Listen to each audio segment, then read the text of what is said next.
Hola, bienvenidos, bienvenidas, bienvenides. Hoy vamos a hablar de la terapia integrativa avanzada, pero sobre todo de una parte muy importante que tanto los terapeutas que se están formando como a veces nuestra clientela no acaban de entender muy bien. Vamos a hablar del uso de la prueba muscular.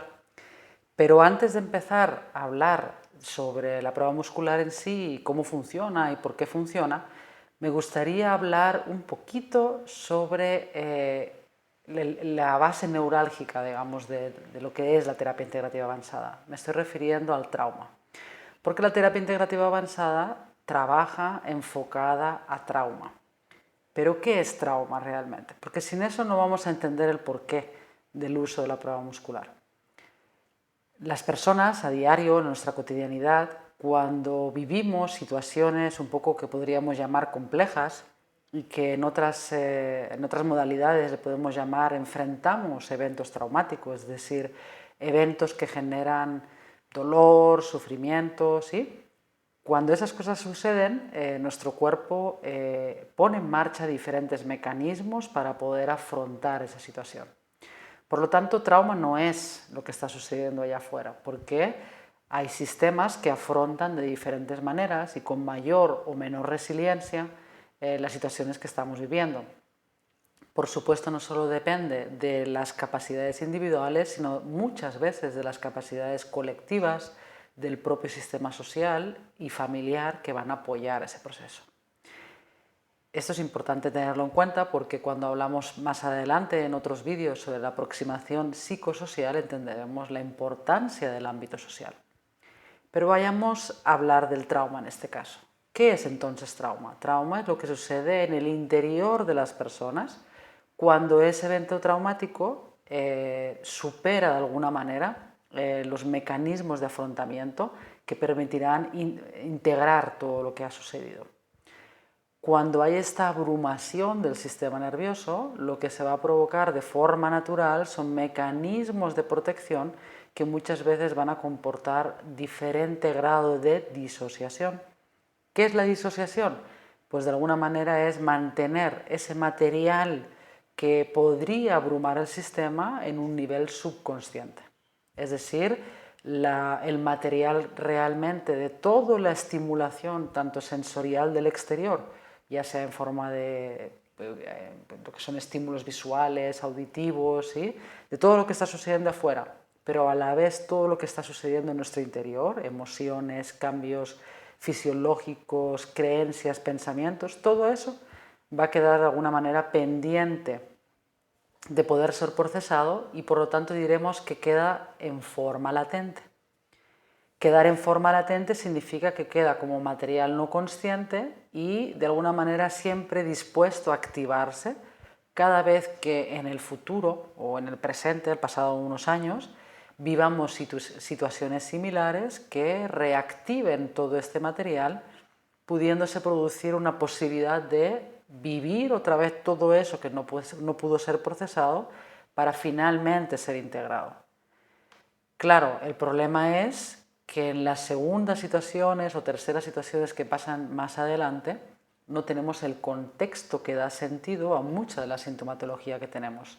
Al no tener el contexto que da sentido, es más probable que nos asustemos o pasen muchas otras cosas que no permitan integrar nuevamente ese material, produciéndose un efecto acumulativo. Ok, esto es importante entenderlo porque entonces cuando hablamos de trabajar enfocándonos en trauma, no siempre todo el material contenido que llamaremos trauma está de forma consciente. Entonces, si tenemos mucho material no consciente o subconsciente por procesar que quedó de alguna manera congelado en nuestro cuerpo, en todo nuestro sistema nervioso, ahí es donde tiene sentido hablar de la prueba muscular. ¿Qué es la prueba muscular? La prueba muscular es evidentemente viene de la kinesiología aplicada holística, que es una ciencia muy antigua, que utiliza el cuerpo para poder acceder a ese inconsciente. En AIT vamos a utilizar algunas formas o músculos para poder acceder a este inconsciente. Verdaderamente hay en la literatura muchas partes del cuerpo que podríamos utilizar. Lo que a mí me interesa ahora es no hablar de la forma concreta que utiliza IT, sino que entendamos qué significa o cuál es el funcionamiento que hay detrás de la prueba muscular. Ok, la prueba muscular consiste, para los que no han oído hablar de esto nunca, que vamos a utilizar una parte del cuerpo para poder obtener información que nos permita acceder a ese inconsciente. Información que no es cualquier información, sino que de alguna manera es como información que solo nos da una respuesta afirmativa o negativa, ¿sí? Es decir, un sí o un no a través de la respuesta del cuerpo. Muy bien. Para ello vamos a utilizar un músculo que le llamaremos músculo indicador. Se llama músculo indicador porque vamos a provocar algún tipo de movimiento consciente en el cuerpo para a partir de ahí aislar el músculo que queremos observar y así cuando hagamos estas pruebas que estamos diciendo que vamos a hacer para acceder al inconsciente podamos observar ese músculo y su reacción. La forma de aislar el músculo es generar un movimiento que vamos a pedir a la persona que mantenga para poder observar sobre todo el tono muscular. En AIT utilizamos el brazo, cualquiera de los dos brazos, como una de las principales posturas que recomendamos.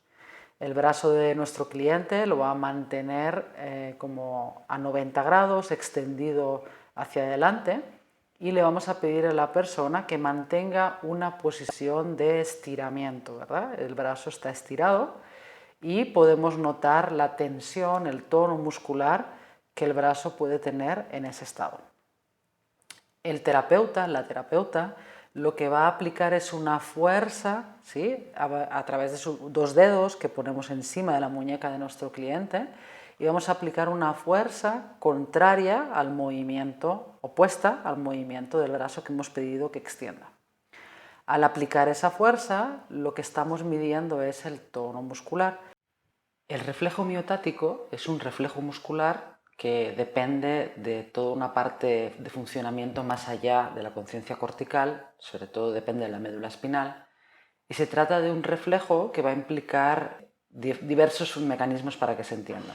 Para que un músculo que estamos estimulando se contraiga, se tiene que entender que debe existir al mismo momento otro músculo que es antagónico, le llamamos el músculo opositor, que de alguna manera se inhiba en su contracción.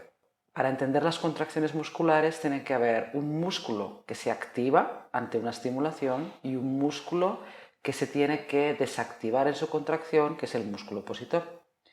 El reflejo miotático lo que se encarga es de que podamos tener ante una estimulación un tono muscular que sería la resistencia ante ese estímulo que estamos ejerciendo como terapeutas cuando aplicamos nuestra mano en la muñeca del brazo que hemos pedido que esté estirado y ejercemos esa fuerza en oposición al músculo estirado. De esta forma, lo que vamos a ir aprendiendo es qué sucede cuando el cerebro o todo el sistema nervioso entiende o se estresa de tal manera que este reflejo queda alterado. Entonces es bien importante entender que el estrés en muchos momentos va a alterar estos reflejos que buscan la homeostasis, el equilibrio. El estrés, que entenderemos en AIT, que es incoherencia del sistema que genera estrés en nuestro sistema nervioso. Por lo tanto, si tenemos el brazo extendido y nosotros empujamos con nuestros dos dedos hacia abajo, lo que va a haber es una respuesta, digamos, de reacción, de refleja, ¿sí? Donde vamos a notar el tono muscular. Evidentemente esto cuando el brazo es sano, porque se ha de pedir que el brazo no tenga ningún tipo de problemática, ¿sí? Y no hay absolutamente ningún problema. ¿Qué ha demostrado la kinesiología? Que cuando existen bloqueos, ese reflejo miostático no se activa, queda inhibido y entonces el brazo tiene debilidad. Tener debilidad significa que en ese caso vamos a notar que el brazo puede bajar porque no hay tono muscular cuando nosotros ejercemos esa fuerza. ¿Sí? Muy bien. Hasta aquí todo bien. ¿Sí? Entonces, para que se entienda, cuando el brazo está fuerte significaría que hay contracción del músculo una contracción que viene por este reflejo que estamos hablando, al aplicar la fuerza contraria del terapeuta empujando hacia abajo. Cuando hay debilidad es aún aplicando esa fuerza, el brazo no tiene resistencia. ¿Qué ha descubierto la kinesiología? Que una vez aplicamos esta fuerza, podemos preguntarle al cuerpo mediante afirmaciones positivas o negativas, es decir, de sí o no, y el cuerpo va a responder en función de si es verdad o es falso. ¿Qué es lo que sucede? Que cuando es verdad tenemos que entender que hay una coherencia del sistema nervioso. Cuando no es verdad, se produce una incoherencia en el sistema nervioso. ¿Qué significa coherencia o incoherencia? Coherencia significa que no hay nada que quede bloqueado porque al ser coherente no se produce nada que llamaremos estrés. Sin embargo, cuando se produce algo incoherente, se produce neurofisiológicamente algo que conoceremos como estrés. El estrés no es más que, lo entenderemos como una forma de bloqueo que lo que hace es inhibir ese reflejo miostático y por lo tanto el brazo baja, es decir, no hay tono muscular. ¿Qué significa que la incoherencia genere estrés? De alguna manera ustedes tienen que imaginar que el estrés lo único que genera es cambios neurofisiológicos que lo que hacen es bloquear reflejos que son normales del cuerpo. Por ejemplo, este estrés puede venir cuando el cuerpo entiende que eso que está viviendo es amenazante. Por lo tanto, la incoherencia es vivido por el cuerpo como una amenaza. Incoherencia es una mentira, pero incoherencia también es algo que no es verdad. Todo esto lo estamos hablando a nivel verbal. Si en lugar de estímulos verbales habláramos de sustancias, por ejemplo, utilizáramos sustancias tóxicas o un ruido que es muy desagradable o algún estímulo visual que a la persona le asuste, veríamos exactamente lo mismo. En este caso se produciría un estrés porque lo que está evocando esos estímulos exteriores generan reacciones de amenaza, ¿sí? Y al generar esas reacciones veríamos el mismo efecto. Se bloquearía el reflejo del músculo y por lo tanto no habría resistencia, podríamos debilitar. Si habría debilitamiento, podríamos bajar el brazo, ¿sí? Lo interesante aquí es ver que mientras los estímulos exteriores pueden generar estrés porque evocan amenaza, resulta que las incoherencias también son vividas o percibidas o neuropercibidas por nuestro sistema nervioso como una incoherencia que bloquea también nuestro sistema muscular. Es muy instante, es un bloqueo instantáneo, no se vayan a creer que eso queda bloqueado completamente. Ahora bien, si el estrés es continuado, la incoherencia es continuada, efectivamente eso puede acabar derivando en situaciones que van a generar contracturas mucho más fuertes que pueden permanecer en el tiempo. Pero eso no es lo que nos interesa en AIT ahora. En AIT solo nos interesa este trabajo de acceder al inconsciente a través del cuerpo. ¿Sí? Por lo tanto, como terapeutas, tenemos que tener claro que hay diferentes formas de preguntar y tenemos que entender a qué estamos accediendo en cada modalidad. ¿Sí? Una modalidad para preguntar al cuerpo sería la construcción de declaraciones que evoquen de alguna manera el evento traumático o un estímulo, como por ejemplo una serpiente, una imagen, ¿sí? Y que esa persona, la evocación de esa imagen o esa declaración, ¿sí? Traiga en sí todas las memorias que traen toda la carga emocional probablemente y neurofisiológica que comporta, que genera ese estrés. Esta es una manera. Otra manera de acceder al inconsciente es mediante afirmaciones que provoquen la respuesta de sí o no y que en ese caso están buscando la coherencia y la incoherencia. Entonces yo puedo decir, es verdad para mí que no puedo, por ejemplo, que el chocolate me sienta mal, ¿eh? Y si eso es verdad para mí, aunque el chocolate me sienta mal, lo que aquí estoy mirando solo es la coherencia y coherencia de lo que he dicho. Por lo tanto, el músculo estará fuerte, porque es verdad para mí que el chocolate sí me sienta mal, ¿sí? Distinto sería si utilizamos una tercera manera de buscar la prueba muscular, que es que yo traigo una pastilla de chocolate, la pongo en mi mano y cuando tengo la pastilla de chocolate en mi mano, ¿verdad?, colocada, por ejemplo, en el ombligo o en el timo, ¿sí?, entonces la prueba muscular va a salir debilitada automáticamente al estar en contacto con nuestro cuerpo.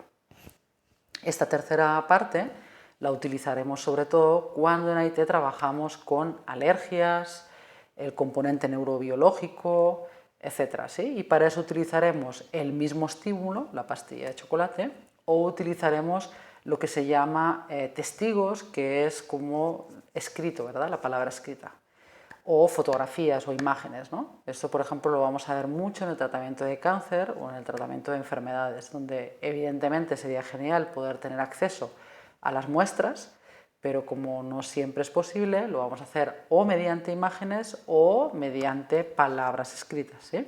Pues porque nuestro sistema, como sistema alfabetizado que ya tenemos en nuestro cerebro, el lenguaje es un vehículo que crea realidad.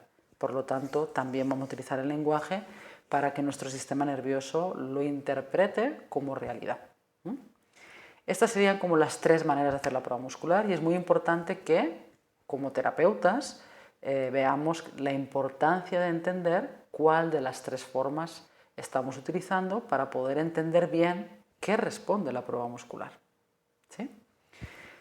Bueno, espero que eso les haya servido para entender mucho más la prueba muscular y es así como vamos a acceder al inconsciente.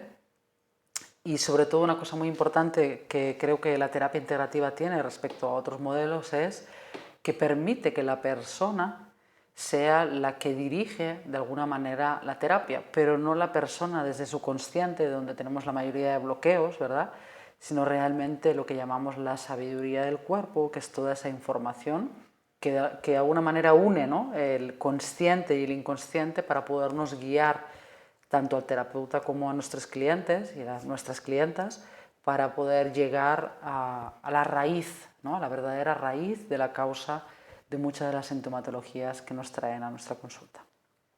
Muchas gracias, espero que les haya servido y en el siguiente vídeo que voy a hacer vamos a hablar de cómo es la prueba muscular, pero en este caso online, ¿no? Ahora les he explicado la presencial. Muchas gracias.